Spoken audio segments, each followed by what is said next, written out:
You are watching DHTV from California State University, Dominguez Hills.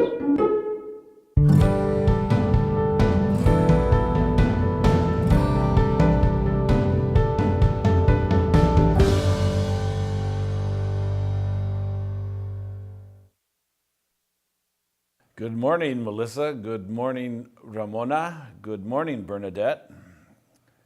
Good morning, students, and good morning, cable audience. My name is Mike Fraga, and I'm your guide to a course that seeks to understand some of the issues that concern the contemporary United States immigrant population in general, and the Mexican and Central American immigrant population in specific.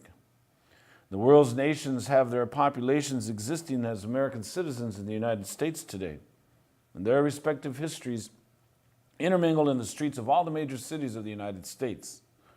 In this course, we have reached the stage where we are beginning to explore the different racial and continental expressions emanating from the American immigrant experience.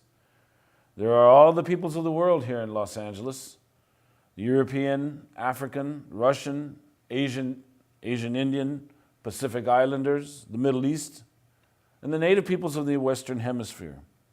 We are all a part of a place that the Spanish will call El Pueblo de Nuestra Señora la Reina de Los Angeles. So for those of you in cable land, there is an 800 number that is available for you. And by all means, please call in if you have any questions or comments about the topics that will be covered today. And students, please take advantage of the online address and chat with me as we explore the themes for this course. So for right now, let's go to the contemporary era and let's see what's happening today with regards to the immigrant situation. Former U.S. Army whistleblower Chelsea Manning says she's been blocked from entering Canada. On Monday, Manning posted on Twitter a report from Canadian immigration authorities denying her entry. As a reason, it cites her 2013 court-martial conviction and writes, quote, "If committed in Canada, this offense would equate to an indictable offense, namely treason," unquote. In response, Manning tweeted, "No walls, no borders, no bans, no deportations, no prisons. Hashtag we got this." In Texas, an appeals court has ruled that parts of the harsh anti-immigrant law SB 4 can take effect, overruling a lower court's decision to block much of the law as the state continues to rebuild after Hurricane Harvey. Last month, a district judge blocked a handful of the law's provisions, including requiring jails to hold people in custody for immigration reasons. But Monday's ruling means jail authorities will now have to comply with most of ICE's detainer requests. The ruling also allows Texas to enforce a part of the law that says local authorities cannot stop their employees from working with federal immigration officers. The law still faces legal challenges. The Department of Homeland Security is planning to collect social media information about all immigrants living in the United States. The collected information would include people's social media handles, information they share on social media, and their online search results. The Electronic Frontier Foundation said, quote, "We see this as part of a larger process of high-tech surveillance of immigrants," unquote. The rule is currently undergoing a public comment period and is slated to take effect October 18th.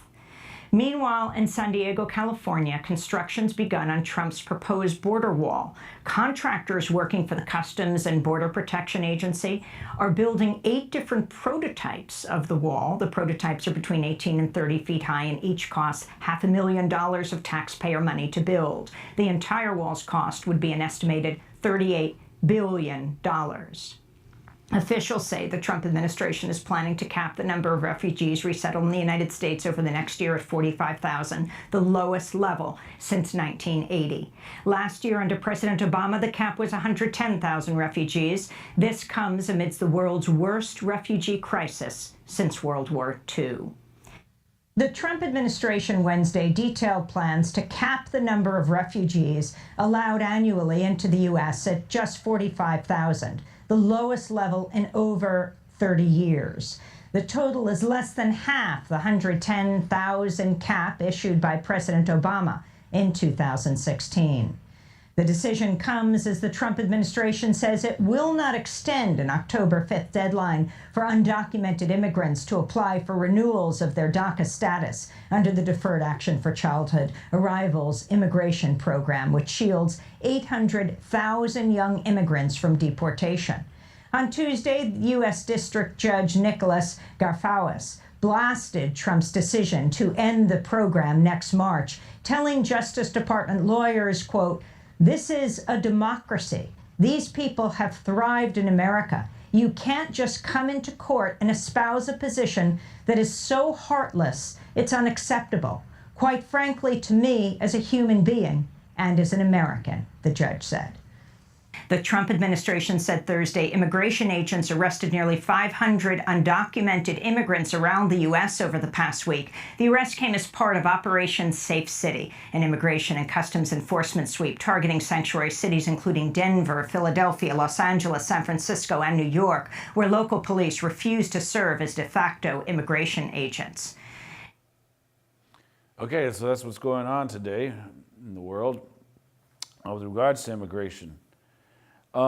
Last week, we concentrated on the African experience. We juxtaposed Europe with Africa so as to appreciate the importance of involuntary immigration and its influence on the creation of citizenship, or at least constitutionally, legal defining once and for all who exactly a citizen of the United States is. Now, the African experience influenced the development of civil and political rights for all immigrants in this nation. And we concluded the African dimension by reflecting on the most important movement for African recognition in the United States after World War I, and that was Marcus Garvey and the United Negro Improvement Association. Through that, we appreciated how American popular culture, ironically, is going to embrace the struggle to be recognized as a human being inadvertently through the favorable reception of jazz. Yes, the Roaring '20s was a time of tremendous confusion and urban consumption. It was coupled with red baiting and nativist reaction. So understanding America's reaction to blackness prepares us to come to terms with America's fascination with the yellow peril. Today, we will specifically explore the Asian expression. What we have learned so far from the European is that when you are in a disadvantaged position, you must organize for your rights. What we have learned from the African is that race is central to deciding who is privileged and who is not. And what is important for the Native American experience is that their expressive mobility, through their expressive mobility, is that Native peoples have always migrated throughout the continent as well as the entire Western Hemisphere since time immemorial. From the mountains to the deserts, through the rivers, and up and down the coastlines, Native peoples established homes everywhere. However, since Europe, Africa, and now Asia arrived in the Western Hemisphere, Native peoples have been removed to specific locations to accommodate everyone's arrival. Native peoples were removed for your contemporary enjoyment, for your experience as an American citizen today. So get to know this. So, back in the 1800s and at the turn of the 20th century, Americans referred to people from the East as Orientals. Today, we understand the label Asian American. But the term Orientals connotes discrimination. Well, why? Well, now that we understand the difference between white and black, let's appreciate what it means to be yellow. When we refer to people from Asia, why do we as Americans conjure up images of an alien race of people? Even though the term alien referred to Eastern Europeans at the outset, the Chinese are going to acquire an alien connotation that cannot be erased. Now, when looking at immigration to the United States from Asia, how competent are Americans in their ability to distinguish people from their diverse nationalities and ethnicities? Chinese, Filipino, Japanese, Korean, Indian. Can we really tell the difference amongst these beautifully diverse people? However, Americans have shown that they are prejudiced because these people supposedly have beady eyes and skeptical faces. How much do prejudices interfere with the American appreciation of the people, their culture, and their traditions? So the term Asian American was used informally by activists in the 1960s who sought an alternative to the term Oriental, arguing that Oriental was derogatory and colonialist. So formal usage of Oriental formal usage of Asian Americans was introduced by academics in the early 1970s. So today, Asian Americans form a significant community in the United States that demands our appreciation, that demands our support. Now, prior to the arrival of Asians to the Americas, we must appreciate that there were many international centers of trade throughout the East that brought diverse populations together. Manila, Hong Kong, and Okinawa housed diverse populations. When we speak of the Chinese coming to America, or the Japanese, or the Filipino, we have to appreciate that when the people arrive, they're coming from centers of trade that are already experiencing multicultural mixing. So Manila, Hong Kong, and Okinawa were homes to numerous populations. Labor forces of Chinese, Filipinos, Koreans, Japanese, Cambodians, Southeast Asians, Indians, people from Ceylon, just to name a few, were ready to embark on journeys for economic survival.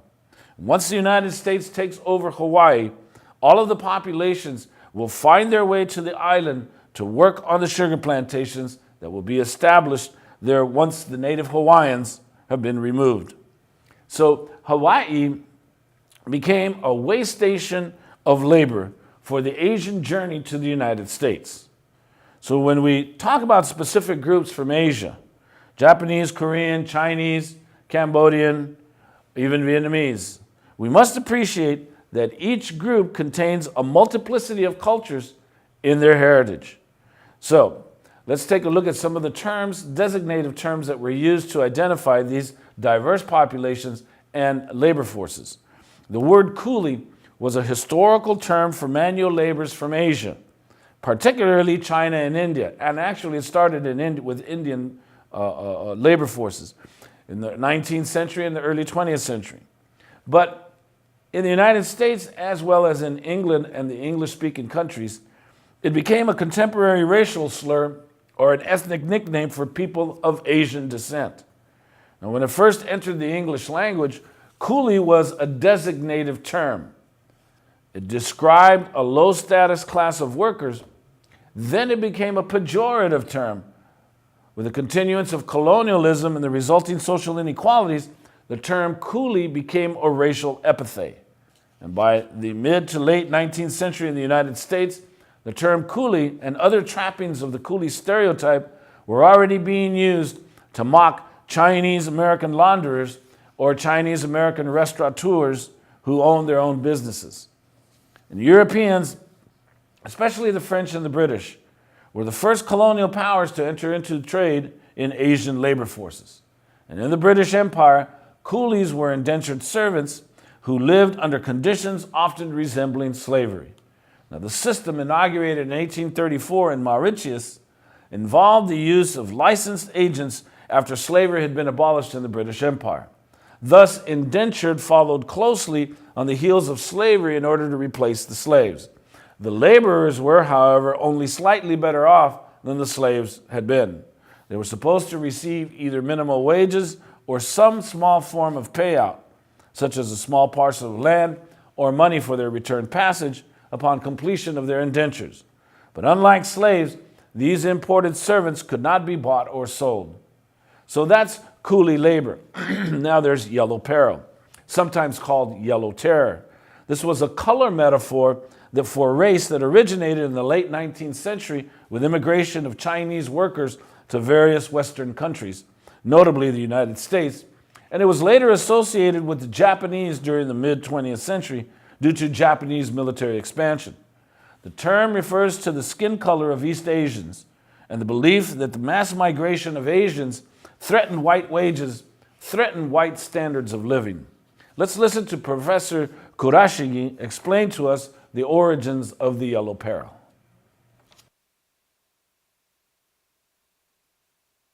So the main stereotypes of Asian Americans, it's interesting in that there really has never been just one, right? And I think that's one of the most important things, that Asian Americans, because we've been a marginal population, we've sort of conveniently sometimes been the model minority, and other times we've been the yellow peril that gets demonized. We can talk more about why in different historical periods, in different political and cultural moments, Asians have been portrayed and represented in different ways. So the yellow peril is the concept that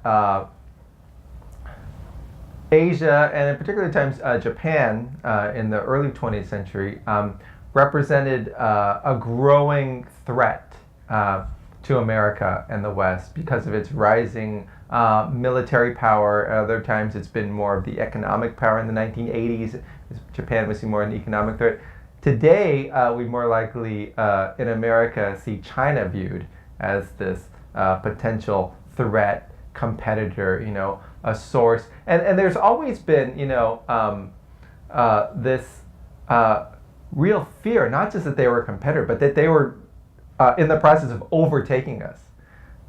So even if you go back to the early 20th century in California, there were, or in the 19th century, there were discussions about the Chinese population is growing so fast that it will soon, be larger than the white population. Or in early 20th century California, Japanese farmers are taking over so much land that we need these alien land laws to ban Japanese immigrants from owning land. Otherwise, they're going to, white farmers won't even be able to, find work at all in California.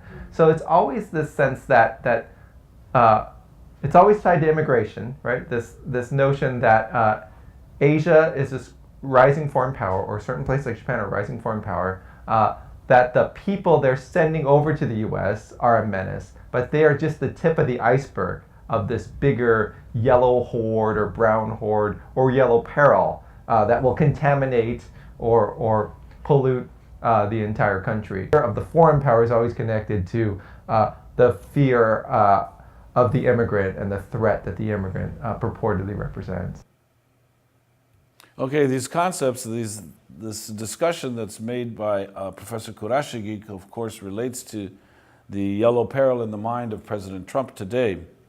But we will be addressing those issues later on in the course as we get to the contemporary era. Now let's talk about a treaty that the United States made between the U.S. and China, and that's known as the Burlingame Treaty. And the Burlingame Treaty established formal friendly relations between the two countries, with the United States granting China most favored nation status. It was ratified in 1868. Now the treaty recognized China's right of eminent domain over all of its territory, and it gave China the right to appoint consuls at ports in the United States.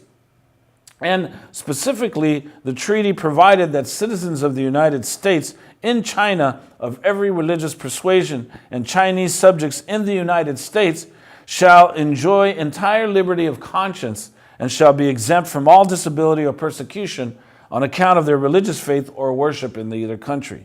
And it granted certain privileges to citizens of either country residing in the other.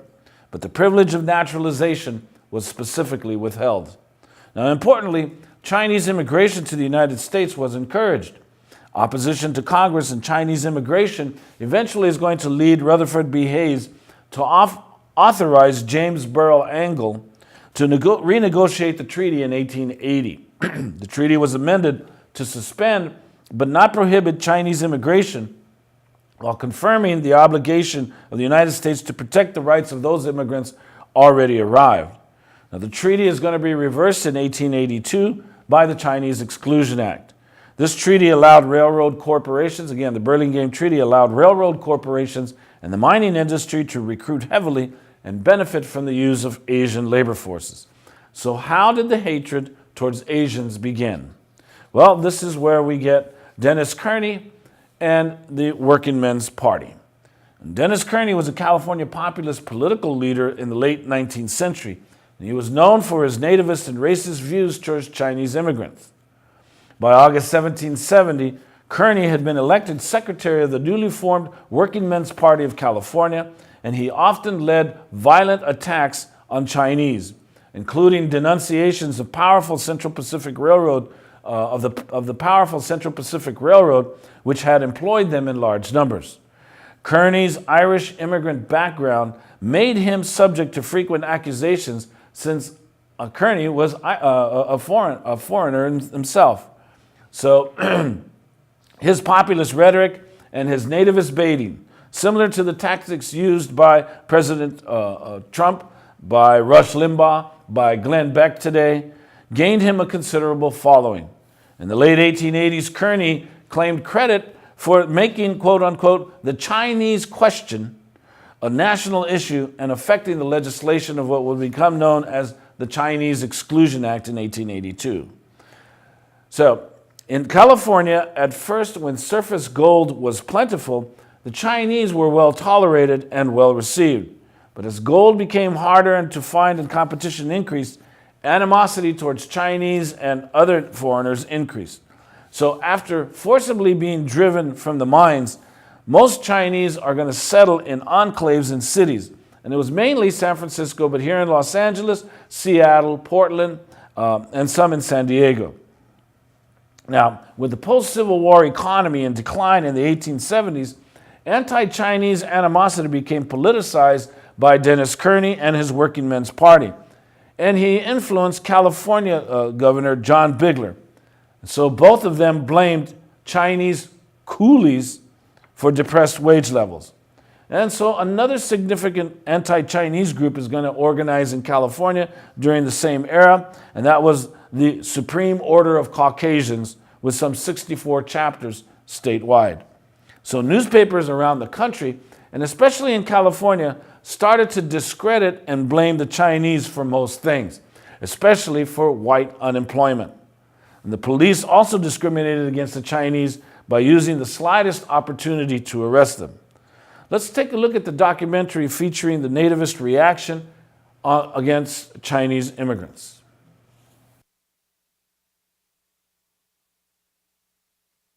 Violence against Chinese laborers increased, the most prevalent sign of a growing nativist movement aimed at all immigrants.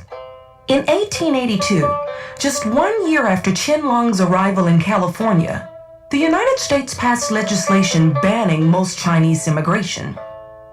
The Chinese Exclusion Act excluded Chinese laborers from entering the United States, exempted diplomats, students, and merchants. It also denied all Chinese, regardless of what their class status was, the right to become an American citizen. And I think it was passed because of the rise in nativism during that time period. Obviously, there's a certain class fear about Chinese laborers coming into the country, and that's why they're specifically targeted for exclusion. But I think it receives national support, and it receives support from all the various classes because all Chinese are viewed as somehow un-American, that they bring over not just the possibility of lowering the wage scale, but also these dangerous habits associated with heathenism. It really sets the precedent for a series of Asian exclusion laws and really immigration exclusion laws as a whole. Immigrant and minority groups, they're always the first to be victimized in times of societal stress. When there are economic problems, they're blamed for bringing on the economic problems. When there are crimes, they're blamed for being the criminals, even when there's no evidence. People assume the other. The Exclusion Act would finally be repealed in 1943. But until then, facing loneliness, discrimination, and the threat of violence, many Asian immigrants chose to return home.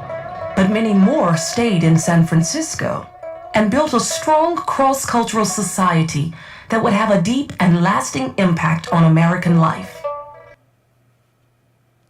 Okay, so that's the Chinese Exclusion Act. The Chinese Exclusion Act was a significant restriction on free immigration in U.S. history.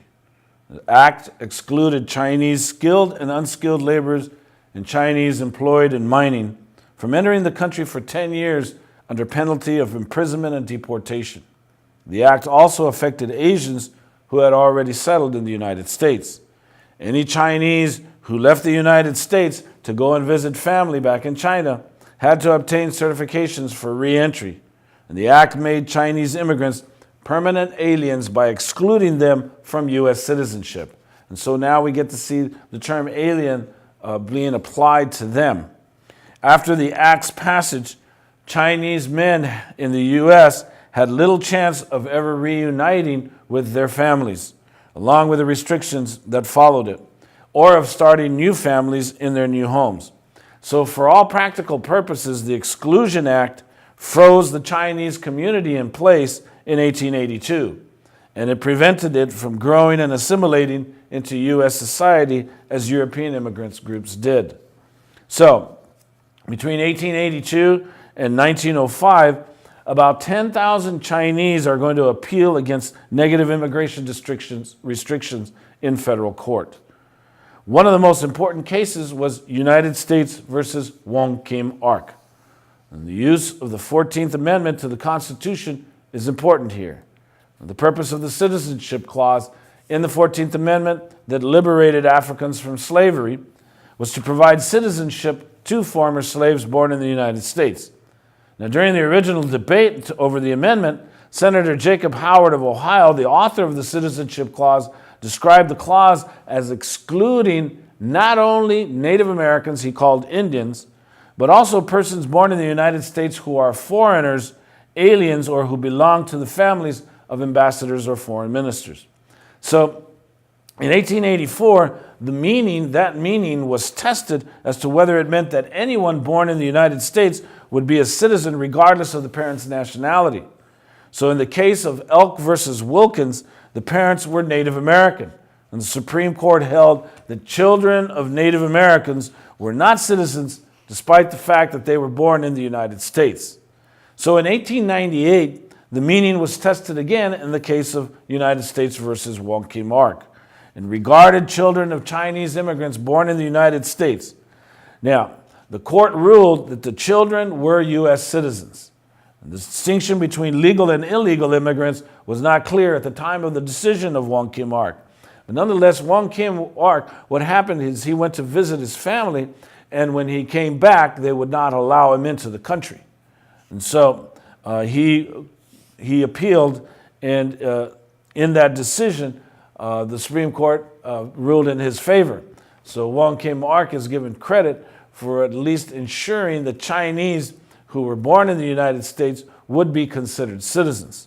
Now, neither in that decision nor in subsequent cases has the Supreme Court explicitly ruled on whether children born in the United States to illegal immigrant parents are entitled to birthright citizenship via the amendment, although it has generally been assumed that they are. Now, in some cases, the court has implicitly assumed or suggested in dicta that such children are entitled to birthright citizenship. Nevertheless, some claim that Congress possesses the power to exclude such children from U.S. citizenship by legislation. And this debate is continuing to this day. Now, despite the favorable ruling, the Chinese Exclusion Act gave rise to the first great wave of commercial human smuggling. This is an activity that later spread to include other national and ethnic groups. And it was simply in response to a law that was very draconian in its measure. In fact, many Chinese who were not allowed entry into the United States went to Mexico. And they tried to enter the U.S. via the border towns of Tijuana, Nogales, Juarez, El Paso, and Laredo. So today, when you take a look at these border communities, these towns, they are home to significant Chinese communities. So when we take a look at the Chinese and their attempts to keep their families together after 1882, all the way up until the 1960s, they are going to be the first undocumented immigrants coming into the United States in their attempts to reunite with their families, simply because the United States is now allowing them their entry. So that's the Chinese experience. Let's go to the Philippines. For over 300 years, Spain colonized the Philippines using Manila Bay as their great seaport. They traded silver and rich spices with other countries surrounding Southeast Asia and the rest of the world. In exchange for gold, the Spaniards gave Filipinos Jesus Christ. And that is why the Spanish called the people Filipinos. It was after King Philip, or Felipe of Spain, Felipe II of Spain. That is why Filipinos have Spanish surnames like Bautista and Calderon, or Marquez and Santos. The Spanish connection, however, is going to come to an end in the Spanish-American War in 1898 when America wanted to control the Philippines. And the reason why is because the Philippines had these rubber trees that American industry so desperately wanted. Rubber. Unknown to the Filipinos, though, the Treaty of Paris, through the Treaty of Paris in the war, what is known as the Spanish-American War of 1898, Spain sold the Philippines to the United States for $20 million, thus ending over 300 years of Spanish colonization. The Filipinos did not know this. The Filipinos were celebrating their independence from Spain on June 12, 1898, and they declared Emilio Aguinaldo as president. They had been fighting Spain prior to the American intervention, and Emilio Aguinaldo's troops had captured Luzon, the Philippines' major island, against the Spanish before the U.S. military arrived. Now, when Major Dewey's naval victory of the Spanish occurred, Aguinaldo appreciated the U.S. support, and he thought he had a de facto alliance with the United States. He then issued a proclamation declaring Filipino independence. But the Americans refused to meet with quote-unquote savages. And they told the Filipinos to retreat to Manila or face forcible action. So the Filipinos felt betrayed when the Treaty of Paris handed over the Philippines to the United States. And on February 4th, 1899, Filipino troops engaged Americans, and it sparked a long and brutal war. Thus, the Filipino-American War began shortly after the United States went to colonize the Philippines. So, of course, in the U.S. history books, it is known as the Philippine Insurrection. And that Philippine Insurrection, instead of calling it how the Filipinos called it, the Filipino War for Independence, this war is going to last from 1898 to 1902. And it is estimated that some 34,000 Filipino soldiers lost their lives. But what is more important are the civilians that had died directly or indirectly as a result of the war. Most of them due to a cholera epidemic that broke out near its end when the United States devastated the country. Civilians are going to be crowded into concentration camps where as many as 200,000 died. Now, whether you were a civilian or a soldier, American troops viewed every Filipino with racial hatred simply because of their dark skin, and so American soldiers pulled their trigger on sight. And before the military imposed censorship on war news, reporters sent out clips of U.S. atrocities. One reporter exclaimed, "American troops have been relentless, have killed to exterminate men, women, and children, prisoners and captives, active insurgents and suspected people from lads of 10 and up." Another reported that soldiers were ordered to shoot and kill everyone over age 10. In California, the Stockton newspaper defended the slaughter. There has been too much hypocrisy about this Philippine business.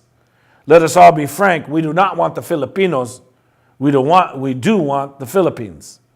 All of our troubles in the annexation matter of the Philippines have been caused by the presence of the Filipinos. The more of them killed, the better. It seems harsh, but they must yield before the superior race.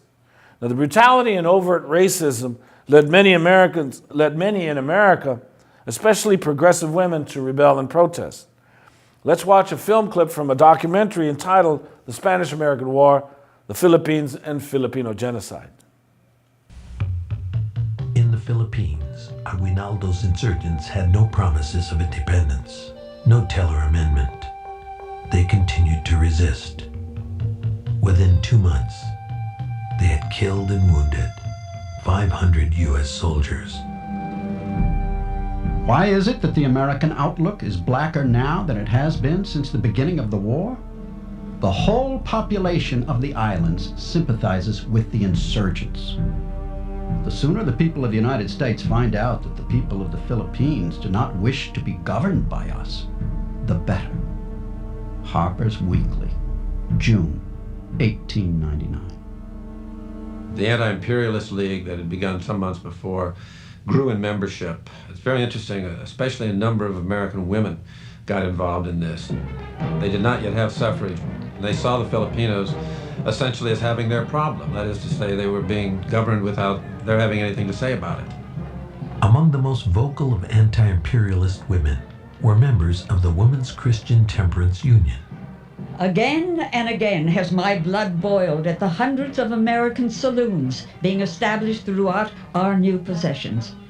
And shame of shames, our military authorities in the Philippines have introduced the open and official sanction of prostitution. Bessie Scoville, Women's Christian Temperance Union. What really upset WCTU members were the reports of sexually transmitted diseases. And they were just appalled to find out that boys who they described as pure boys had left their homes and their loving mothers and their strong values and went to the Philippines and instead came home sick, diseased, depraved. Founder of the Anti-Imperialist League, Edward Atkinson, published pamphlets on venereal disease and sent them to troops in the Philippines. Atkinson believed that one of the consequences of going into the career of empire was that traditional American principles, such as freedom of speech, would no longer hold. And sure enough, the Postmaster General had the pamphlets seized. And so they never reached the Philippines. And Atkinson was able to go to the public then and say, you see, this is what happens. If we seize the Philippines and go and become an imperialist power, we'll no longer have our freedoms. In August 1899, the U.S. commander in Manila requested 60,000 reinforcements, quadrupling the size of U.S. forces in the Philippines. Aguinaldo ordered his officers to begin a guerrilla war. It involved men without uniforms, so they would be able to fade into civilian populations very, very quickly. It involved surprise attacks, raids, without warning. Some of the Filipinos would even wear women's clothing at times to be able to get behind American lines and then hit from the back. And the way the fighting went on was just utterly alien to the American kids at the beginning of the 20th century in the Philippines, just as it was to the American kids in the late 1960s in Vietnam. And whenever you send an 18 or a 19-year-old out into the world and give them a gun and tell them to go and kill the enemy and to hate the enemy, you're going to have problems. You're going to have the kind of thing that happened at Wounded Knee, or the kind of thing that happened in the Philippines with the American troops torturing their prisoners in the most, you don't want to ever even think about it, ways. American brutality in the Philippines brought an unexpected supporter to the anti-imperialist movement, William Randolph Hearst. Letters that were sent to him from American soldiers talked about killing the Filipinos, who they called Indians oftentimes, connecting it to the Indian Wars of the United States. And I think Hearst started seeing that perhaps the whole Spanish-American War was a misadventure, that what possibly worked in Cuba, getting Spain out, was turning out to be disastrous in the Pacific with the Philippines. Just break the news to Mother. She knows how dear I love her, and tell her not to wait for me, for I'm not coming home. Talk about dead Indians. Why, they're lying everywhere. The trenches are full of them. Theodore Conley, a Kansas regiment. Last night, one of our boys was found shot and his stomach cut open. Immediately, orders were received to burn the town and kill every native in sight. I am probably growing hard-hearted, for I am in my glory when I can sight my gun on some dark skin and pull the trigger. A.A. Barnes, 3rd U.S. Artillery. I don't believe the people in the United States understand the condition of things here. Even the Spanish are shocked. I have seen enough to almost make me ashamed to call myself an American, an anonymous soldier. The body count in the Philippines worried President McKinley. 3,000 Americans and 15,000 Filipinos had been killed. U.S. generals in Manila were ordered to censor reporters' dispatches that contained any unfavorable news. American reporters in the Philippines blamed the generals, not the president, for this censorship and their inability to get a lot of this news out. So by the early part of 1900, McKinley was in much better shape politically than he should have been, given the number of casualties and the amount of atrocities that were going on in the Philippine Revolution. All right, so President McKinley is deliberately going to squelch reports of the atrocities, as well as because he needed to win the election. And unfortunately for him, as he won the election, he will be assassinated precisely because of the U.S. role and U.S. imperialism. But nonetheless, historian Howard Zinn relays it that there was a heated debate in the United States about whether or not to take the Philippines. And as one story has it, President McKinley is going to tell a group of Christian ministers visiting the White House how he came to his decision to invade the Philippines. And this is apparently what he said. I thought that first we would only take Manila, then Luzon, then other islands perhaps also.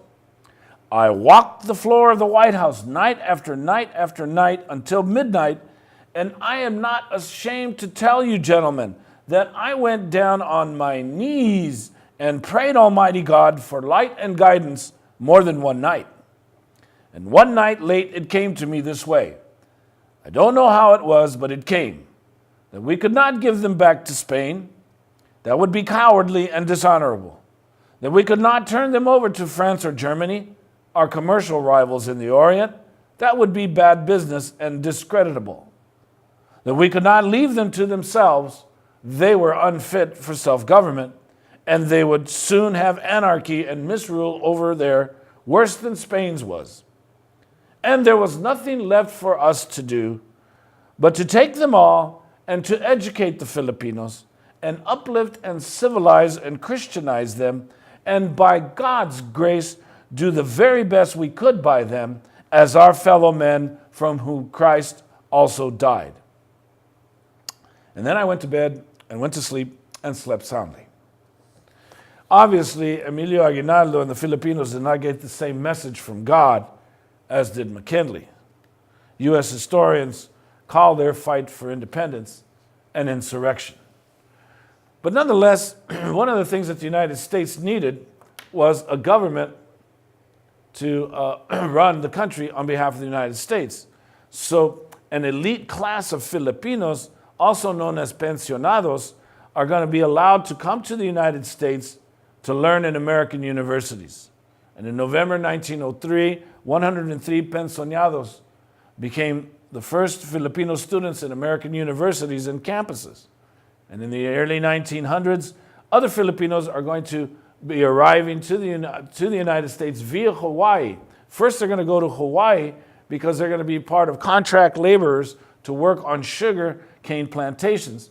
And the whole idea is they're seeking a better life in America, simply because the United States has now colonized the Philippines. Filipinos came to the west coast of the United States as cheap labor. They worked many long hours on farms in the agricultural fields, picking grapes, asparagus, lettuce, and other fruits and vegetables in places like Hayward or Salinas, Stockton, El Centro, and even in Escondido. In Alaska and Seattle, they worked in the fish canneries, and if they were not working the fields, then they were working as dishwashers, waiters, and busboys. Now, students, you are reading a book on the Latino experience by Juan Gonzalez, and Juan Gonzalez is sharing with you that the reason why many Latinos are in the United States is because of U.S. imperialism and U.S. foreign policy in Central America and the Caribbean. Well, likewise, the reason why there's Asians in the United States is primarily because of U.S. imperialism and foreign policy in the Pacific Islands and in the Philippines in this particular case. So, the first Filipino workers coming to the United States are going to be the pioneers known as the Manong generation. Since most of them came from specific places such as Ilocos Sur, Iloilo, and Cavite in the Philippines. So Manong is a term that's in reference to elders. And as Adelaida Castillo Shuchida writes in her work on Filipino migrants in San Diego, many of them did not plan to reside permanently in the United States. All they wanted was to accumulate as much wealth as possible within a short time and return to the island as rich men. But due to the low-paying jobs the migrants obtained, a trip home became more and more remote as the years went by. Now, throughout the 1920s and 1930s, the ratio of men to women was 20-1, and in some places it was 40-1. But because they were Filipino, they were not allowed to marry white women. And in the state of California, the local authorities imposed anti-miscegenation laws on Filipinos. So if Filipinos did want to marry, they had to drive out of state in order to marry white women. And during this time, particularly in the 1920s through the Great Depression, white Americans are going to claim that Filipinos brought down the standard of living because they worked for low wages. We're going to review a documentary on the Manong generation entitled Remembering Our Manongs, and it is a documentary film exploring the history of the earliest Filipino immigrants in Sonoma County. Mostly single young men began arriving in California at the turn of the century, but primarily in the 1920s. Now, the film is going to be produced by the Filipino American National Historical Society, the Sonoma County chapter, and is co-sponsored by the California Council for the Humanities.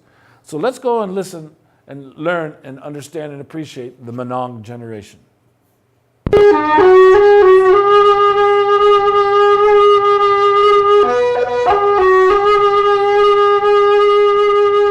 Sonoma County, California, renowned wine country and gateway to the Redwood Empire. Each year, thousands of visitors are drawn here to enjoy stunning views and world-class wines. But nearly a century ago, 100 young men from half a world away were drawn here for different reasons. Little did they know of the harsh realities awaiting them or the bonds that would see them through. On a busy street, not far from Santa Rosa's scenic wine country, a modest building sits. An indistinct backdrop, it goes unnoticed by most passers-by. Yet for some, this small slice of real estate was once a dream come true, a well-earned reward for Sonoma County's earliest Filipino immigrants. It was a one-story building when they first purchased it. It was very sacred to them, and it was a gift to us. That was very forward-looking on their part to want to have something, a piece of land and a building to signify their presence in Sonoma County.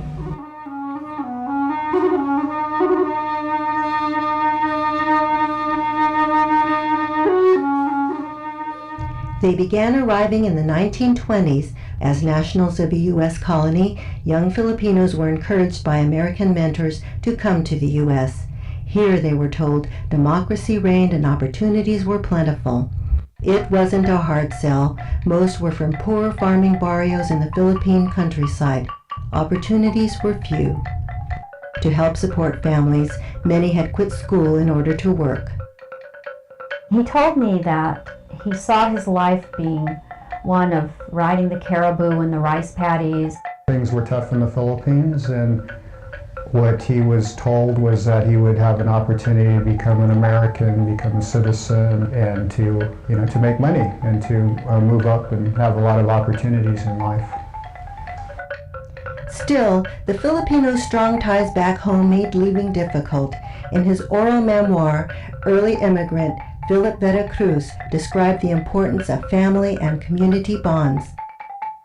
Back home, the idea of the extended family even goes beyond the family to the community and becomes a very good attitude of community consciousness, helpfulness, understanding, and loyalty. Oh yes, these are the better traits that we Filipinos brought with us from the Philippines. Young Inocencio Asuelo had a unique bond. He and his childhood sweetheart Felisa planned to marry. Determined to provide well for his future bride, Asuelo left home to seek his fortune in America. Like Asuelo, thousands of young men, most in their late teens, left behind all they knew to journey to America.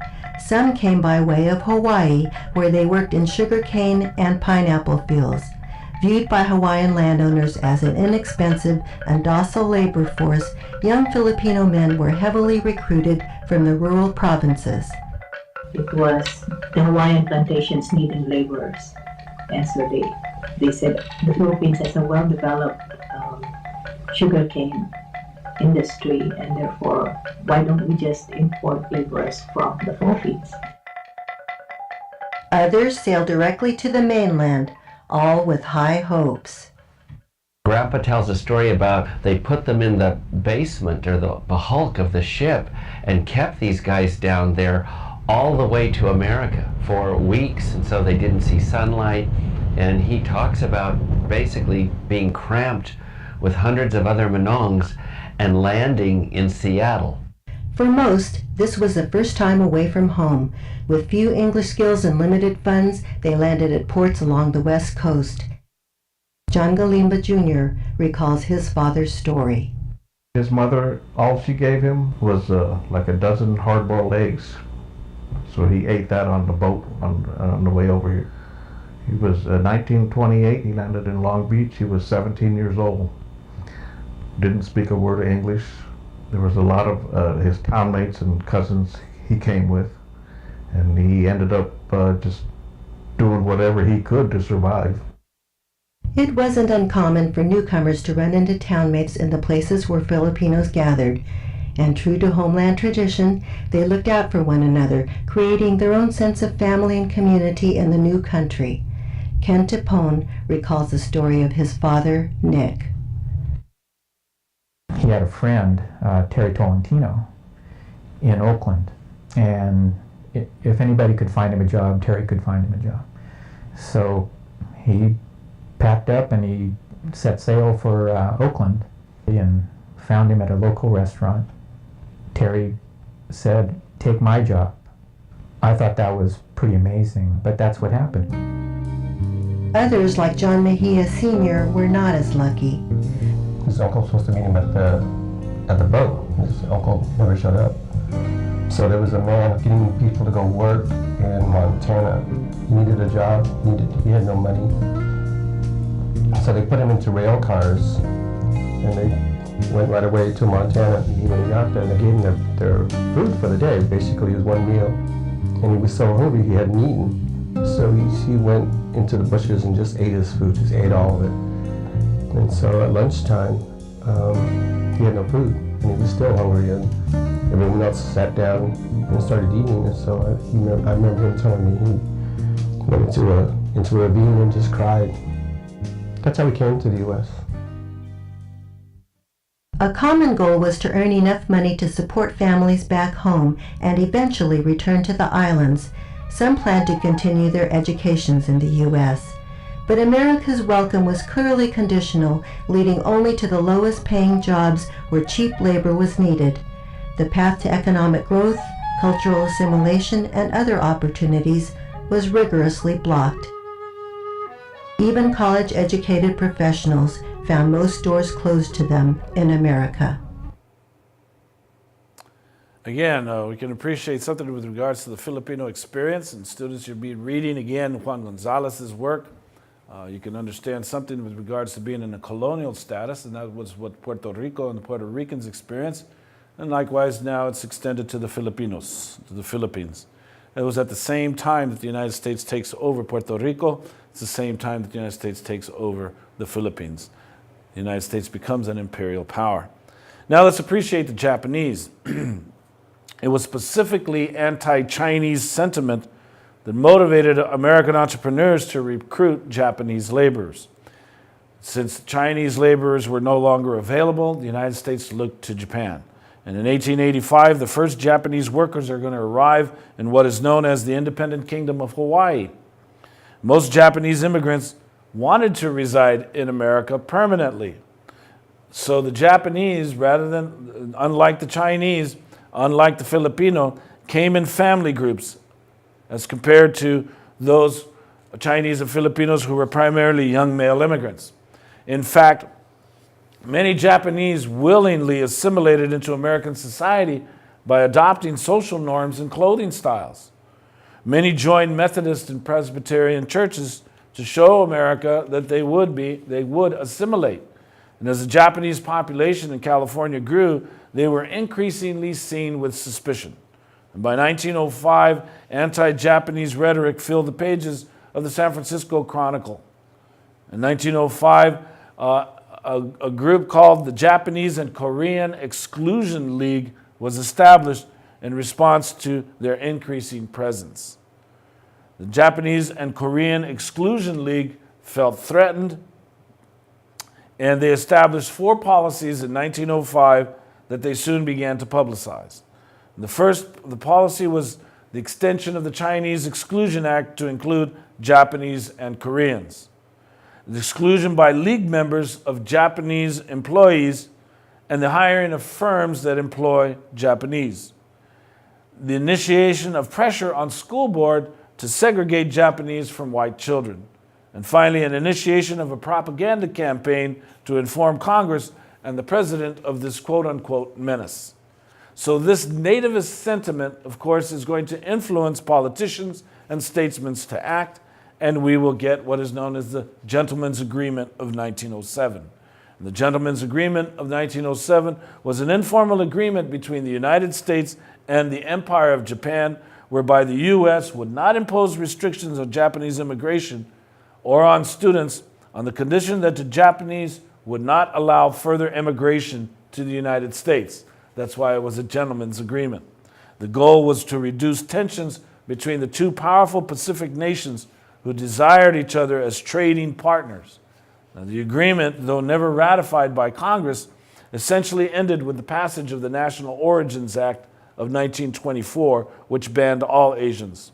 Now, the immediate cause of the agreement was the nativist anti-Japanese sentiment in California in general and San Francisco in specific.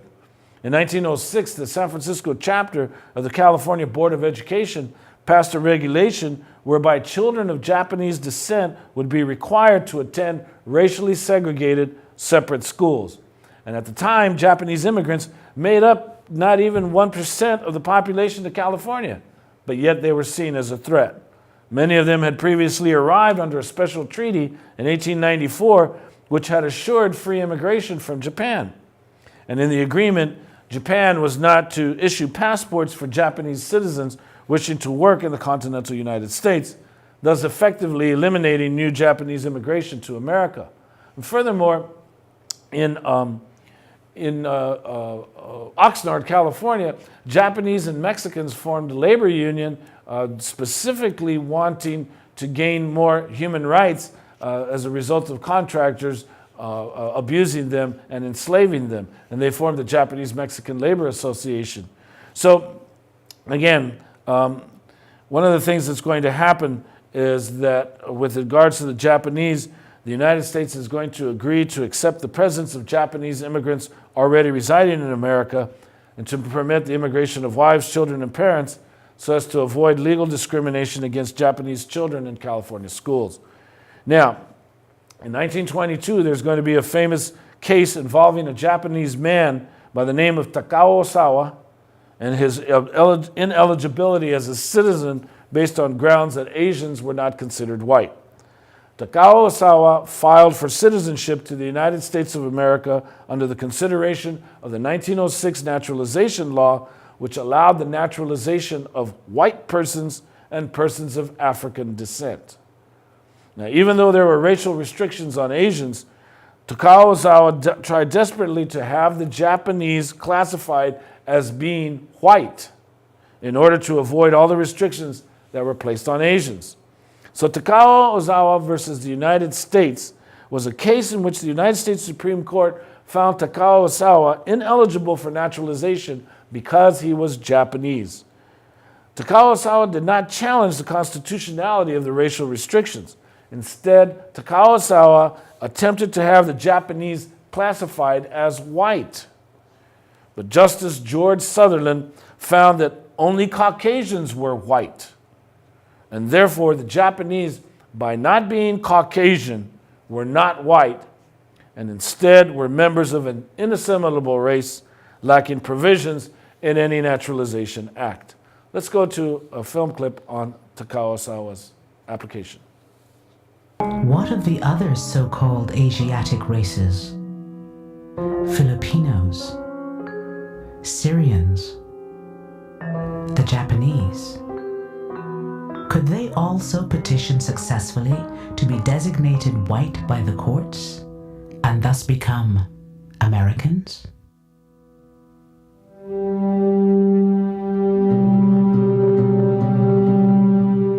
In 1922, when Japanese businessman Takao Ozawa petitioned the Supreme Court for naturalization, many in the Japanese community believed his was the perfect test case. Takao Ozawa came from Japan, went to the University of California at Berkeley for a few years, then moved to Hawaii where he had a family, and he applied to become a naturalized citizen in 1915. My father wrote his own brief and everything, and he was really devoted. He wanted to become an American citizen, and nothing would stop him. He was determined. Japanese growers in California watched Ozawa's case closely. By 1920, a series of alien land acts prohibited many non-citizens from owning or leasing land. Without a legal designation of whiteness to make them citizens, Japanese immigrants could not have the full protection of American law, no matter how long they lived in the country. In his brief, Ozawa argued that his skin was as white as any so-called Caucasian, if not whiter, but he made a much more important second argument. But a second argument was that race shouldn't matter for citizenship. What really mattered was a person's beliefs. My honesty and industriousness are well known among my Japanese and American friends. In name, Benedict Arnold was an American, but at heart he was a traitor. In name, I am not an American, but at heart, I am a true American. The articles would come out in the paper. I thought, oh, what did he do? You know, I thought only bad things came out in the paper, and I was kind of ashamed, you know, when I was a child. And it was just the way we were brought up. I didn't have any Oriental friends. My neighbors were all Caucasian. And so he was so determined to get us, well, when the time came to be American citizens. The Supreme Court ruled that Ozawa could not be a citizen. They said he was not white within the meaning of the statute and therefore not eligible to citizenship. And the court said, well, he's not white because he's not Caucasian, and Caucasians are whites. He did everything right. He learned English. He had a lifestyle that was American. He went to Christian church on Sunday. He dressed as a Westerner. He brought up his children as Americans. He did everything he was supposed to do, and yet he's told that he can't be a citizen because he's not white. The court ruled that according to the best known science, Ozawa was not Caucasian, but of the Mongolian race. But the All right, it doesn't matter if you want, again, it doesn't matter. I shared with you when I did my green bean presentation that you can assimilate. There are those who want to assimilate, but even when you assimilate, it doesn't matter. You're still, well, in this particular case, he's not white. With the Chinese being excluded, With the Japanese presence being questioned, well, California has to turn to another labor force, and so they will. American entrepreneurs tried another route. They went with Koreans. Let's go with the Koreans. The first group of Korean laborers are going to come to Hawaii in January in 1903 to fill gaps created by problems with the lack of Chinese and Japanese workers. So now the Koreans are, these emigres are going to be influenced by Protestantism. They will already be part of the Protestant faith because 2 American missionaries went to Korea in 1884. And these Protestant pioneers established the first American educational institutes in Korea. So the Koreans are going to be primed in these missionary schools, and they're going to facilitate the rapid expansion of Protestantism amongst the common people. So in time, it'll enable the Protestant faith to overtake Catholicism as the leading Christian voice in Korea. So when Koreans arrived in the mainland, they're already familiar with American Christianity. In fact, many are Protestants. Between 1904 and 1907, about 1,000 Koreans entered the mainland from Hawaii through San Francisco. And many Koreans dispersed along the Pacific coast as farm workers or as wage laborers in mining companies and as section hands on the railroads. But like the Chinese, Japanese, and Filipinos before them, the Koreans are going to face the same yellow peril, hysteria, because to them, the Koreans are Chinese. Again, when looking at immigration for the United States, or to the United States from Asia, how competent are Americans in their ability to distinguish people from their diverse nationalities and ethnicities? Chinese, Filipino, Japanese, Korean. Can Americans really tell the difference amongst these beautifully diverse people? Or do Americans really care? Seems like Americans just don't care. Just lump them all. They're all Chinese. They all look the same. But how much do prejudices interfere with an American appreciation of any people? An American appreciation of their culture and their traditions? You see, racial prejudices make it easy to stay ignorant. And that's the American way. Now, as Koreans, as Chinese, as Japanese, as Filipinos, as they become specific targets of hateful propaganda, shocking tales of how the Japanese wanted to invade California, a white man's nation, how the Chinese came to steal gold or anything else of wealth, all of this became widespread. It was the yellow peril. The Asian Exclusion League even tried to pressure the San Francisco Board of Education to segregate all Asian students from white students, but it failed. Now, of course, for white males, it's always important to defend innocent white virgin women from the mongrel horde. Asian men were forbidden to intermingle with white women. So to replace the threat, immigration officials are going to allow for the importation of women.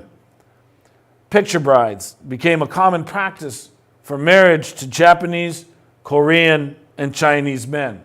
Now, the term picture bride refers to the practice in the early 20th century of immigrant workers. It was primarily Japanese and Korean in Hawaii and the West Coast of the United States selecting brides from their native countries via a matchmaker.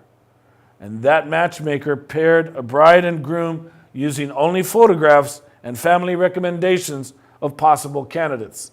So if you can put Japanese, Korean picture brides down to the bottom, thirds.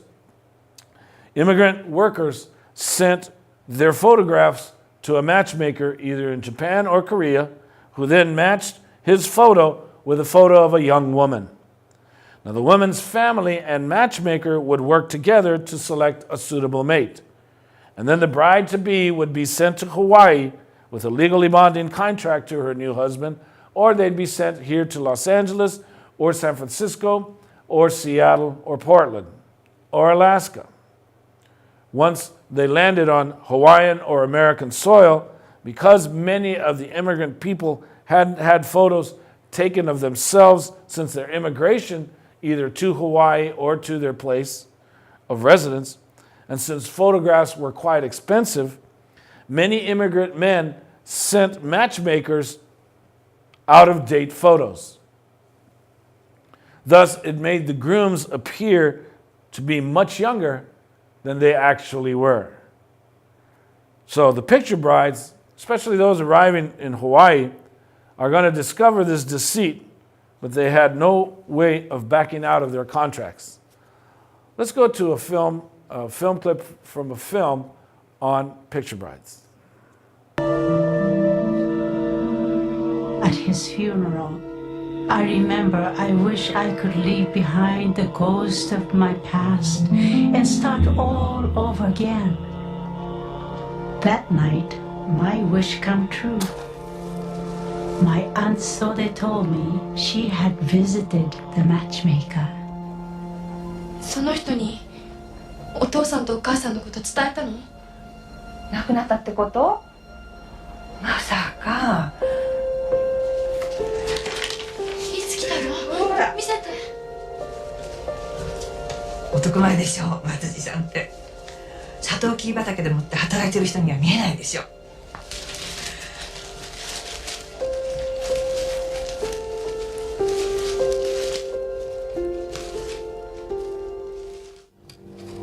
さて、私の方の顔を見てください。あなたの旦那さんになる人の顔を思い浮かべて。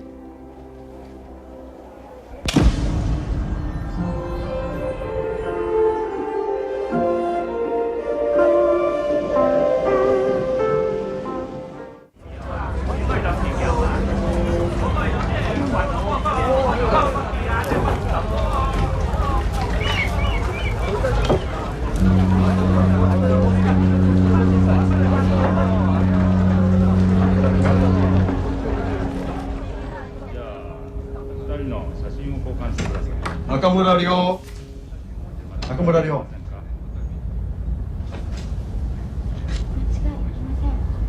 じゃあここにある書類に、名前。ここにいるのがあなたの夫木村益次です。相手の写真を出して確認してください。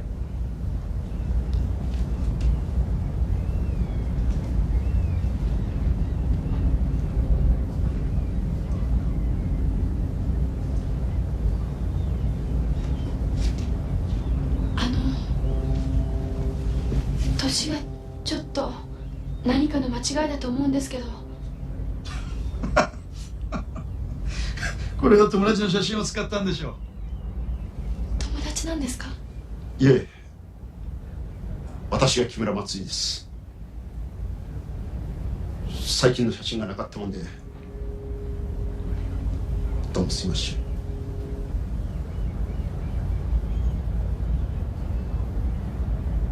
And shall cleave unto his wife, and they shall become one flesh. What God has joined together, let no man put asunder. Now please take your bride's hand. By the power vested in me by the territory of Hawaii and the Church of Jesus Christ, I now pronounce you man and wife.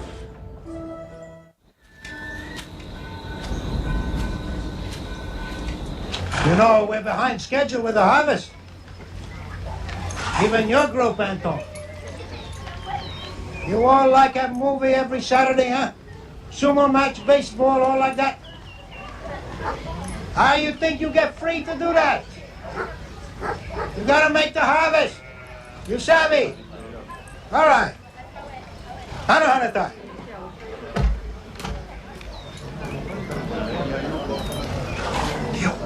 どこにおったんじゃ。これがお前の番号じゃ。覚えた方がいいわ。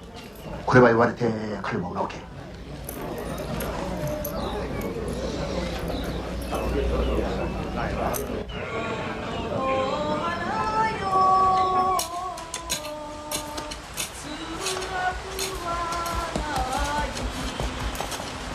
Hey, come on, let's go, go! Come on, let's go!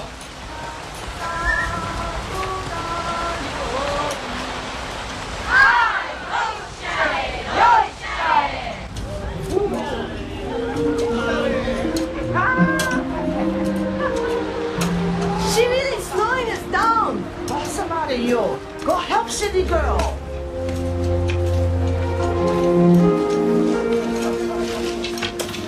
Thank you. You're welcome.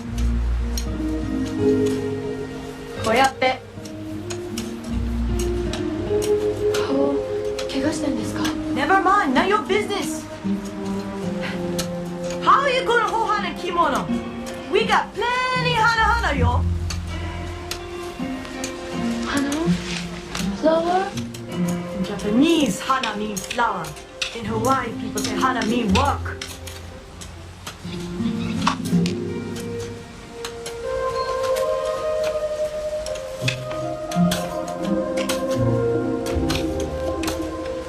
Arigatou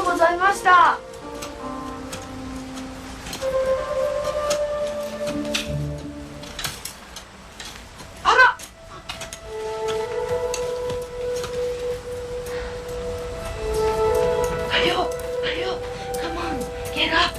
And we'll make you pay fine. $1. City girl.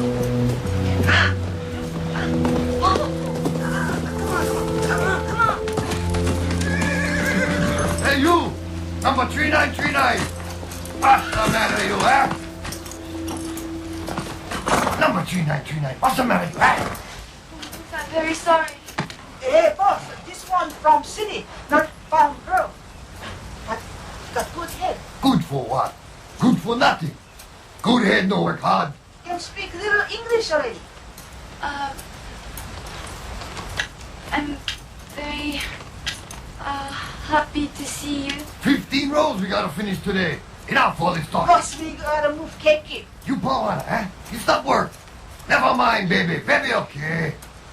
Boss, we move cake. Papa, move over next field. City girl, stay here.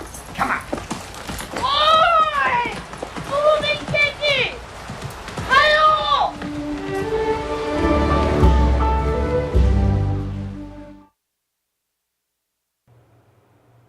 Okay, so between 1908 and 1924, nearly 20,000 Japanese, Okinawan, and Korean women arrived in Hawaii as picture brides, while thousands of others also migrated to the U.S. mainland. Now, photographs extended traditional matchmaking across oceans, but it reflects women's participation in 20th century immigrant communities. And in Hawaii, this concentrated immigration of young Japanese women and the subsequent growth of families changed the composition of sugar plantation communities from primarily single male laborers to a mix of families and laborers.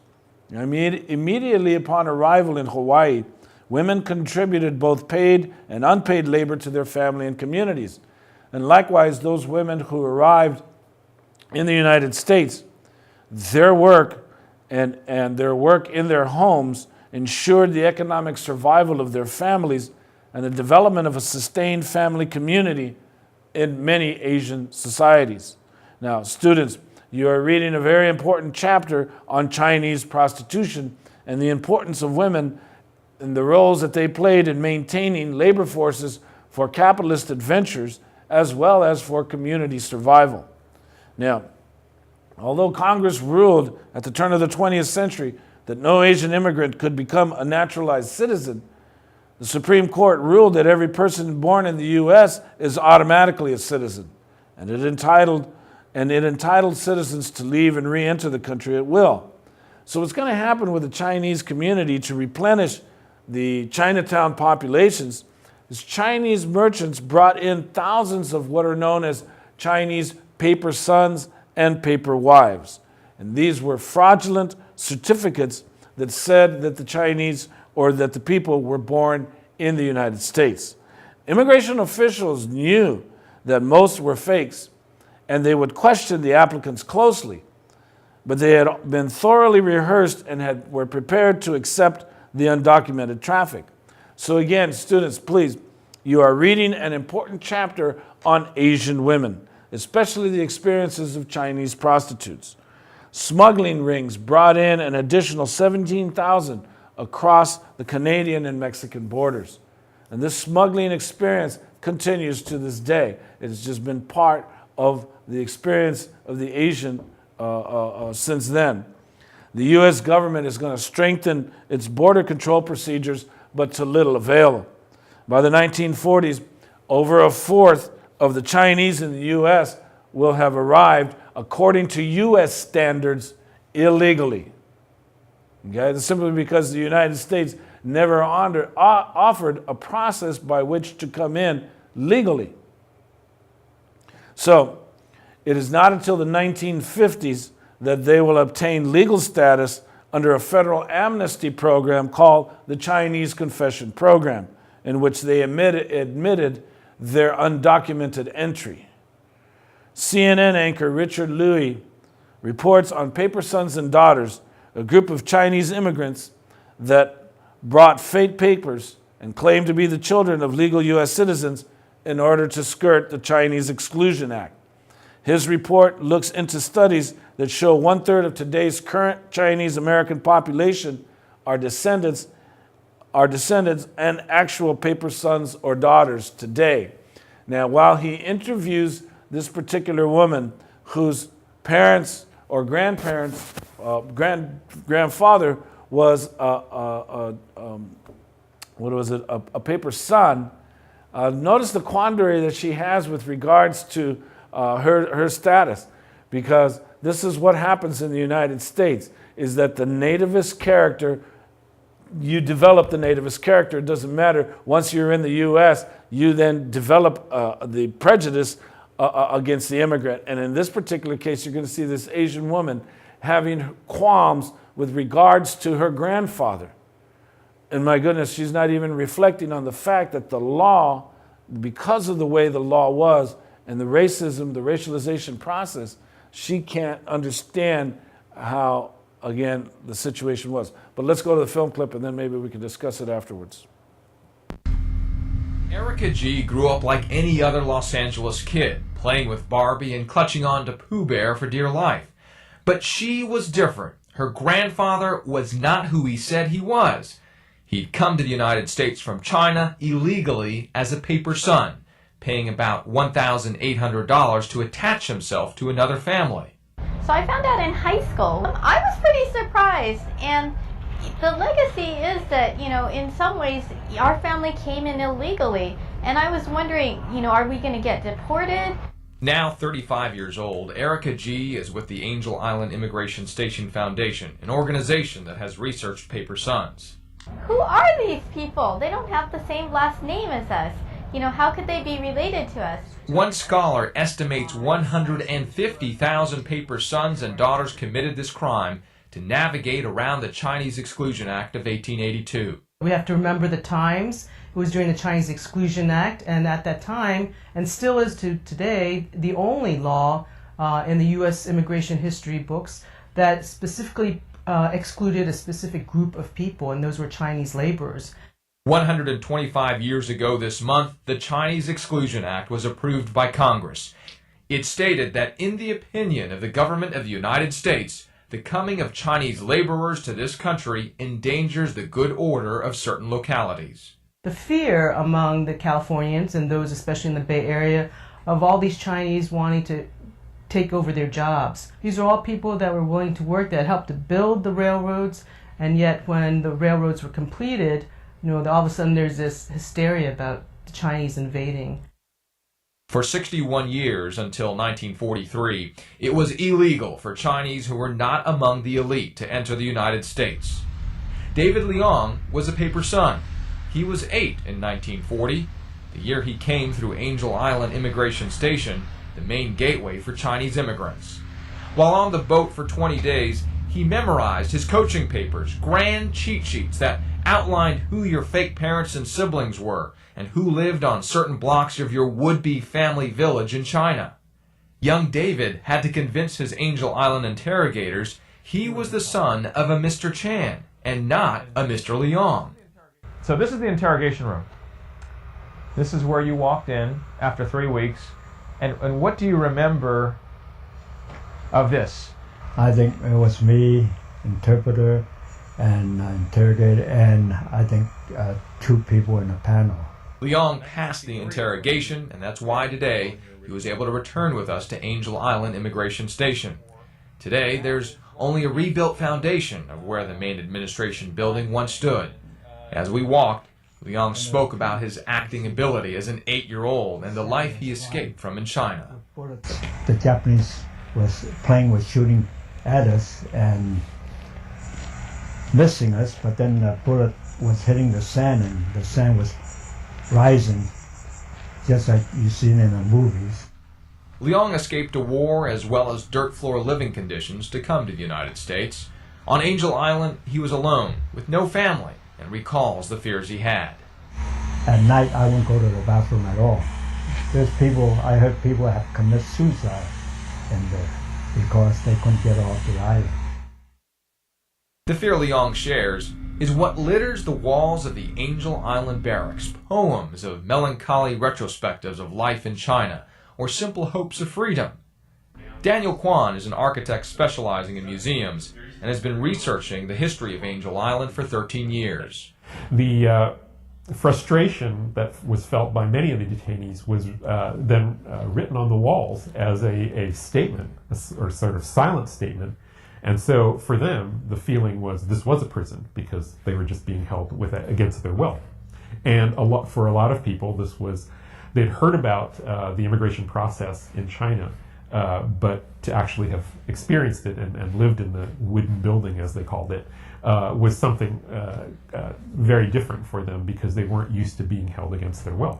Under reconstruction now, the barracks here at Angel Island Immigration Station held some 300 detainees at a time.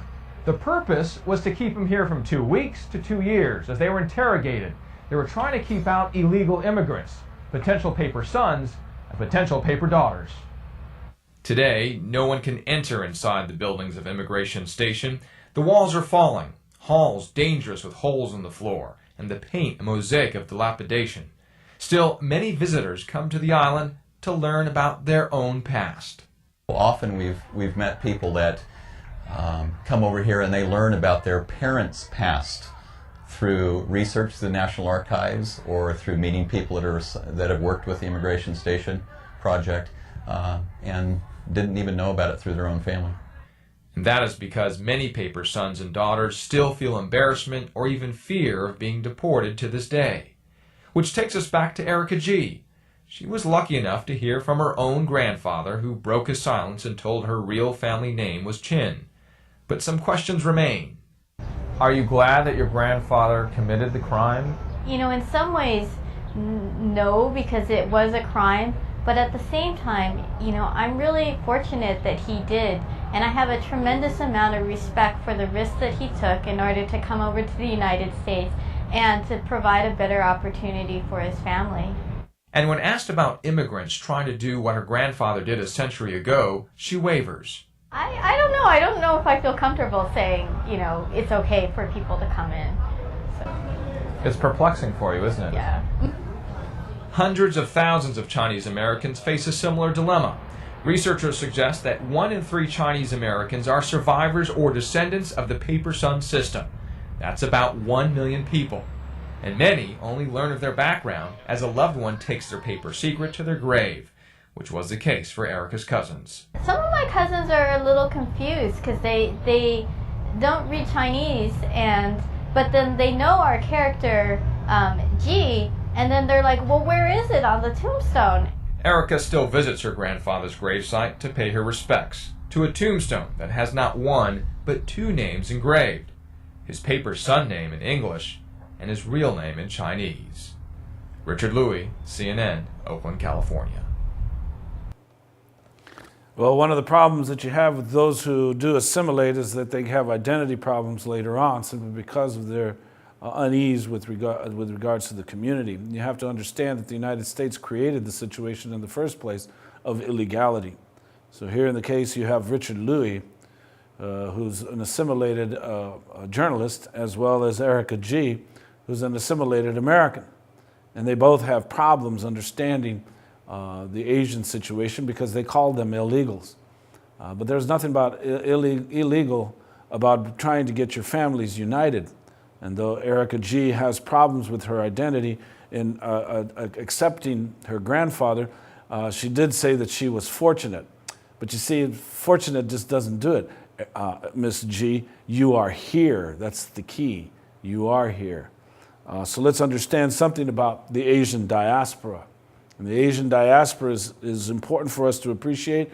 This is a term that's applied to Asian Americans in general, but more to the Filipino experience in specific. Now, the term diaspora is complex, but it generally includes being a minority in a host country and recreating a home in new surroundings. The policies created by Western imperialism in part explains why there exists an Asian and Pacific American diaspora. And this is important because, students, you are reading about the Caribbean and Latin American diaspora. It is because of U.S. imperialism. U.S. foreign policy in Asia and the Pacific is responsible for creating the Asian and Pacific American diaspora in the North American continent. So please get to know this. Now, students, you are reading an interpretation of Chinese women's experiences with prostitution. Now, I encourage you to think about why prostitution, why this profession was so crucial to the continuation of Chinese culture in the United States after the Chinese Exclusion Act. How is it that these women participated in and found their subsistence from not only their quote-unquote undocumented, or what we refer to as illegal immigrant experience, but also here is this extra legal profession. So not only are they undocumented workers, but they are also involved in a profession that society seems to look down upon. It is an illegal profession. So it's called sex trafficking, and it still bothers the Asian community today because it's still part of the Asian expression. Traditional Asian cultures at the turn of the 20th century are unfamiliar with women's roles in capitalist forms of exchange. Traditional Asian cultures emphasize women's familial virtues as being more important to fulfilling spiritual harmony than in finding economic exchange on the market. So in this ways, Asian women subordinated their economic role for survival to the men. Now, the stereotype is that they are to be quiet in public and never look at the eye of the American male, except perhaps in deference. When you take a look at Asian American female literary artists, and they write about themes surrounding women's reconciled values that are learned from home with those from the American outer world. For instance, to Vicky Nam, silence reflected in Asian women's public persona represents a deep, friendly connection that characterizes familial relations. And this is part of the Asian diaspora. And in the same breath, she emphasizes that Asian women become trapped by the silence. This is a significant theme in the writing of female Asian American literary artists. Now, Asian women were expected to appear stoic in public, to appear silent and devoid of feeling. Now, Asian women in their respective cultures, though, are known as storytellers, and their public silence reflected a quiet documentation of family and community history. It is a history filled with prejudice, discrimination, segregation, and the hatred against their being. So, when we take a look at these stereotypes of Pacific women, of Hawaiian women dancing in their hulas, of Chinese prostitutes, of Filipina prostitutes, of Japanese geisha girls, of Hindu virgins with red dots, of women in Muslim scarves. For many women, the flexibility of their identities lay in the constant migration of populations and the interethnic relations in that diaspora. Okay, so when we've understood certain things, let's appreciate the yellow beans. Let's understand while the white beans came through Ellis Island, the yellow beans are going to find their way to the United States through what that last documentary shared with you, Angel Island. So let's go and visit the main entry point for Asians, known as Angel Island. And Angel Island is located near San Francisco in the Bay Area. Let's go visit Angel Island. It's one thing to read about the history of a place like this in a book, and it's a completely different experience to see the history on the walls. It's a place, it's a site. You can touch it, you can feel it, you can smell it. I didn't know that they were detained here, and I just can't imagine how they must have felt. These walls do talk, and they tell us what the experience was of the immigrants who actually stayed here and what they had to go through.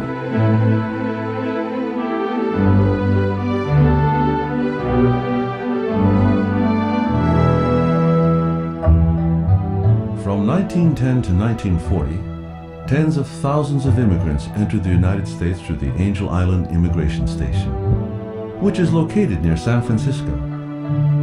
All over its walls, carvings in many languages reveal a unique story about those who came through it.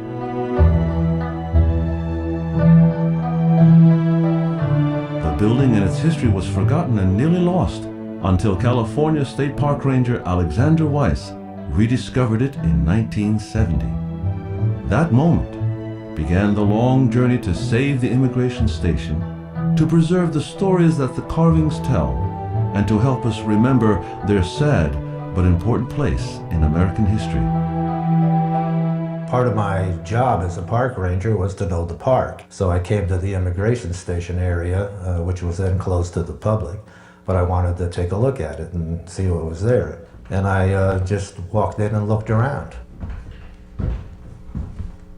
I went on and walked around some more and found that almost every square inch of every room I went into had something carved into the walls in calligraphy or other interesting things. Well, when I first saw them, I was just impressed by wow, there's a whole story to be told here. It was like ghosts were in there. Immigrants from many countries came through this building.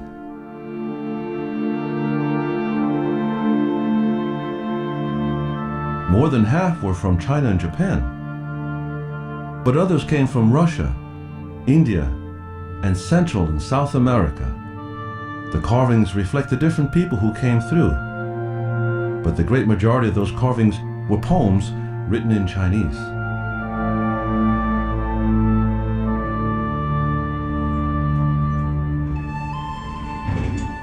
My name is Dale Ching, and I was here detained back in 1937.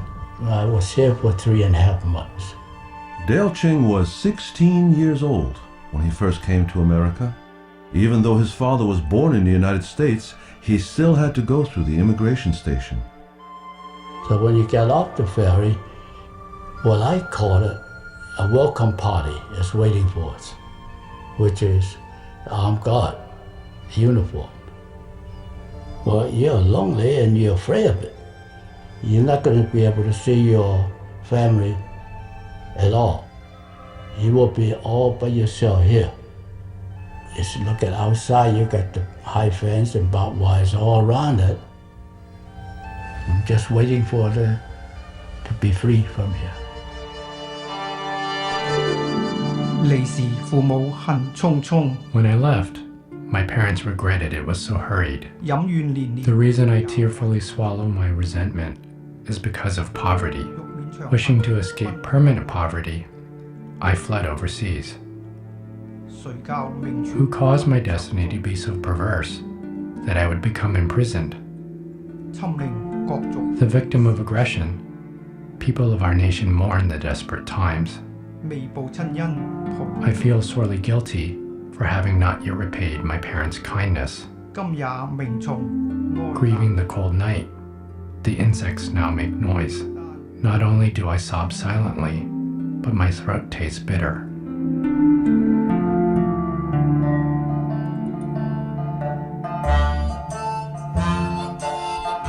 Gold had been discovered in California in 1848, and sojourners came to make their fortune. As more and more people arrived, competition for jobs increased. Many European laborers who felt that America should only belong to whites began to organize against non-white workers, and in particular against the Chinese. In 1882, Congress passed the Chinese Exclusion Act, a law which aimed to prevent Chinese immigrant laborers from entering the United States. This was the first in a series of laws that began to limit immigration from specific ethnic groups. On the East Coast, Ellis Island had been receiving immigrants since 1892. While Ellis Island has been a symbol of welcome to immigrants, Angel Island has a sadder story to tell. Often it's sort of misphrased that Angel Island's called, the Ellis Island of the West. Most immigrants at Ellis Island stayed there for a few hours, whereas immigrants on Angel Island stayed here anywhere from 3 to 5 days up to, several weeks and up to several months, and in some cases years. You're locked up. and people are asking you all sorts of hard questions, and you're surrounded by people speaking to you in a language you don't know. You know, who hasn't ever felt left out before? And what if a whole race of people felt left out? And that's what happened in that time period. In order to be allowed to enter the United States, Chinese immigrants had to go through grueling interrogation sessions. Felicia Lowe recalls finding records from her father's sessions.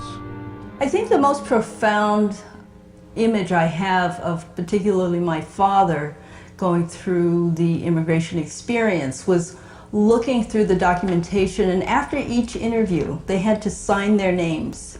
And one had really shaky handwriting. And when I saw that, it really caught me in my gut, you know, because I thought he must have really been scared that day. The Park administration had planned to demolish the immigration station. Upon hearing this, Alex Weiss initiated a movement that eventually led to the building's preservation as a National Historic Landmark. I felt that was not the right thing to do because of calligraphy and all that would be gone. I was taking a course at San Francisco State College from a biology professor, Dr. Araki. I mentioned to him that there was an immigration station with all this calligraphy and it was going to be burnt down. He said, wow, he'd like to see that. And so I brought Dr. Araki and Mac Takahashi out, and we photographed about every square inch of the walls that we could. The word spread pretty rapidly, and we were getting lots of Asian studies classes coming out from not just San Francisco State, but other colleges in the area also. They had no idea that this was here, even though perhaps their parents had come through here or their grandparents. And so I told them that this was due for destruction, and if they wanted to save it, write some letters or lobby to do something about it. After a while, I guess the lobbying took effect because they passed a bill to save the immigration station from destruction. Today, when I think about Angel Island, I'm really excited that we're in a place where we are actively planning to restore it and preserve it. The poems in the building were very important to the Asian American community. Over time, the building has decayed. Work is being done to save the building and its history for future generations. Efforts are being made to preserve the walls and the precious carvings they hold. We knew that there was some writing here, some poetry, although it's very difficult to see. If you look closely, you can see slight difference in texture, slight difference in shadow. So we removed paint to learn more about the carvings, to learn more about how they were made, to make them easier to read so that people who can read Chinese would be able to translate the poetry.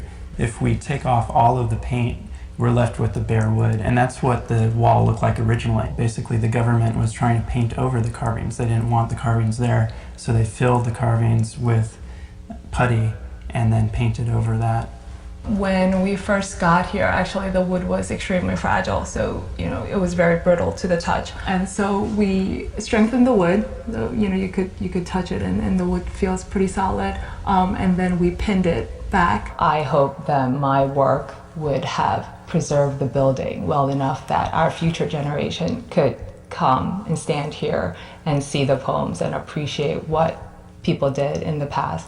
Obviously, people carved because they wanted their stories to be told. And so my hope is that in 100 years, their stories are kept being told. The poems are an expression of the emotional state of the people who were here. They had really no other way of expressing themselves.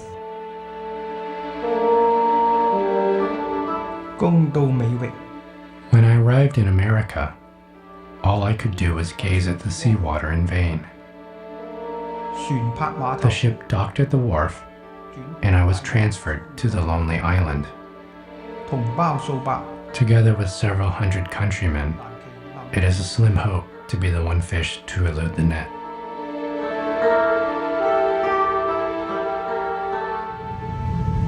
After 3.5 months in the immigration station, Dale Ching was given what he had been waiting for: permission to enter the United States. The guard will come in and they call out names and they say, Dai Fo. in Chinese, in Tai Fo, that means the San Francisco Bar, freedom. They called my name, and then I was so happy, running all over the place. Oh boy, that was a happy day. The history is so important so that we understand what happened in the past and don't repeat the kinds of mistakes that we've made as a nation. This story is part of our American heritage, and it's really a place of healing and a place of learning, and that hopefully will persevere. Young people should know the history of the United States, both right and wrong, the bad things we did, the good things we can do, and that they can be part of ensuring that racism doesn't occur again. The history, no matter what kind of history, is very important for the next generation to know about it. And that is the reason, or you might say that's one of the reasons I come back here to tell my side of the story. All right, it'd be nice if Trump would to get this message likewise about not repeating the same mistakes of the past.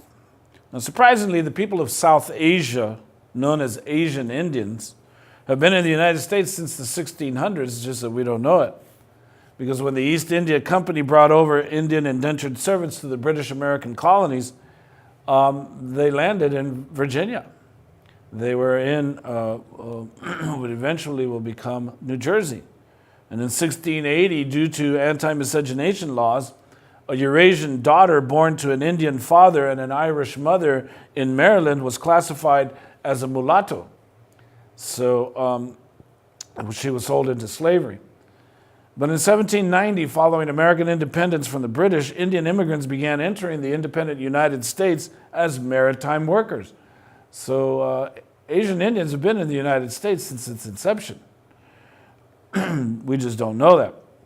The first two ships carrying Indian indentured workers arrived in the Caribbean and landed in British Guiana on May 5th, 1838. So between 1899 and 1914, the first significant wave of Indian immigrants, they were mostly Sikh farmers and laborers from the Punjab region of British India. These are the ones that most nativists confuse for Muslims. They arrived at California's Angel Island on ships via Hong Kong. They found employment on farms and in lumber mills in California, Oregon, and Washington states. And by 1912, the first Sikh temple opened its door in Stockton, California. And in 1913, A.K. Mozumdar became the first Indian-born person to earn U.S. citizenship, having convinced the Spokane, Washington district judge that he was Caucasian and met the requirements of naturalization law that restricted citizenship to free white persons. In 1923, as a result of the U.S. Supreme Court decision that no person of East Indian origin could become a naturalized American citizen, his citizenship was revoked. But something curiously happened during World War I. The Barred Zone Act was passed by Congress barring Asians, including Indians, from immigrating to the United States. And then there were the anti-miscegenation laws that were passed in 1918, and there was significant controversy, especially in Arizona, when an Indian farmer named B.K. Singh married a 16-year-old daughter of one of his white American tenants. But curiously, that same year, a man named Bhagat Singh Thind became the first person of East Asian descent to be recruited by the U.S. Army on July 22, 1918. He fought in World War I. In November 1918, Bhagat Singh Thind was promoted to the rank of acting sergeant. So let me share with you why I wore this shirt, because we were going to talk about a mofo right here, okay? One would think the U.S. would honor a World War I veteran. In 1923, Bhagat Singh Thind went to court claiming his Aryan heritage and asked to be accepted as a U.S. citizen because he could be classified as a Caucasian. He had heard the court case on Takao Osawa. And so he knew, well, for him and his descent, he can claim the Aryan heritage over the Japanese. Justice George Sutherland delivered the opinion of the court, and in it he stated that if the applicant is a white person within the meaning of this section, he is entitled to naturalization, otherwise not. And in Ozawa versus the United States, we had occasion to consider the application of these words to the case of a cultivated Japanese and were constrained to hold that he was not within their meaning. As there pointed out, the provision is not that any particular class of persons shall be excluded, but it is in effect that only white persons shall be included within the privilege of the statute. Caucasian is a conventional word of much flexibility, as a study of the literature dealing with racial questions will disclose, and while it and the words white persons are treated as synonymous for the purpose of that case, they are not of identical meaning. In the endeavor to ascertain the meaning of the statute, we must not fail to keep in mind that it does not employ the word Caucasian, but the words white persons, and these are words of common speech and not of scientific origin. Now, those are the words of George Sutherland and the majority opinion. So in its decision in the case of U.S. versus Bhagat Singh Thind of 1923, the Supreme Court deemed that Asian Indians were ineligible for citizenship because U.S. law allowed only free white persons to become naturalized citizens. The court conceded that Indians were Caucasians and that anthropologists considered them to be of the same race as white Americans, but argued that the average man knows perfectly well that there are unmistakable and profound differences. So the Thind decision also led to successful efforts to denaturalize some of those who had previously become citizens. And this represented a particular threat in California, where a 1913 law prohibited aliens eligible for ownership from owning or leasing land. Now, only in 1946 did Congress, which was beginning to recognize that India would soon become an independent and major world power, pass a new law that allowed Indians to become citizens and also established a small immigration quota. But major immigration to the United States from South Asia did not begin until after immigration laws were sharply revised in 1965. Let's go to a film clip that shares with us the court decision. But the court would not be bound by science in policing the boundaries of whiteness.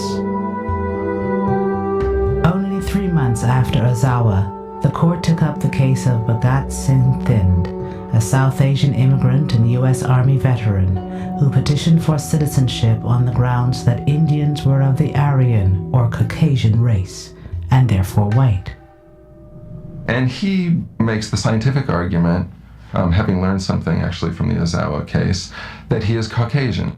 He gets scientific authority to speak on his behalf, that in fact South Asians are included in the Caucasian race. So here the court was in a bind because they were presented with so-called scientific evidence that Indians were Caucasian. And the court solved this problem by saying that it didn't matter what science said, so-called science. They actually said white is not something that can be scientifically determined, but white is something that is subjectively understood by who they called the common person, the common man. It may be true, reasoned the court, that the blonde Scandinavian and the brown Hindu have a common ancestor in the dim reaches of antiquity, but the average man knows perfectly well that there are unmistakable and profound differences between them today. The same court that used science to determine whiteness in Ozawa 3 months before now refuted its own reasoning in Thind. Thind might well be Caucasian, the High Court said, but he was not white. The justices never said what whiteness was, only what it wasn't. Their implied logic was a circular one. Whiteness was what the common white man said it was. The court often decided who was white and who wasn't based on whether they just felt that the person would politically fit well into the kind of society that we were trying to build. And sometimes it was pretty explicit that this is what the court was doing. There was widespread racial views that Asians were undesirable, that they threatened to contaminate the American society. Basically that Asians are too different, that they can't ever really become like the rest of us.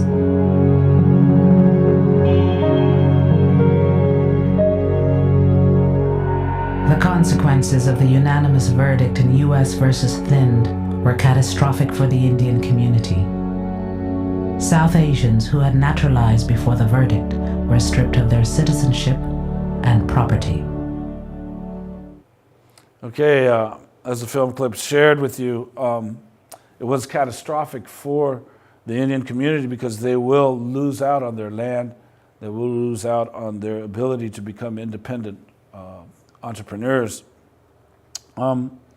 So, despite the ruling, Bhagat Singh Thind, would continue his journey towards citizenship. And after having applied and experienced rejection in Oregon, finally New York, the state of New York, will grant him citizenship in New York. Now, historians consider the arrival up until 1924 to be the grace period for Asian immigrants, because it was in this year that the U.S. government passed the Immigration Act, or the National Origins Acts of 1921 and 1924.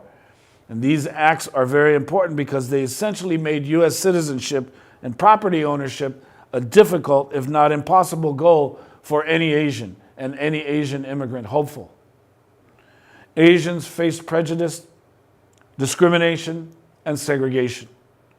And their disadvantaged position encouraged them to turn inward and develop alternative paths toward cultural and material expression. Now, how does one come to rationalize hate? Well, the ultimate insult instituted as official policy will become known as the Japanese relocation program, of which we'll get to when we discuss World War II. But for now, let's appreciate again the fact that we have covered all the beans. We have covered the red beans, the white beans, the black beans, and the yellow beans. And so next week we will get down with the brown beans. So thank you very much, and we'll see you for the next session.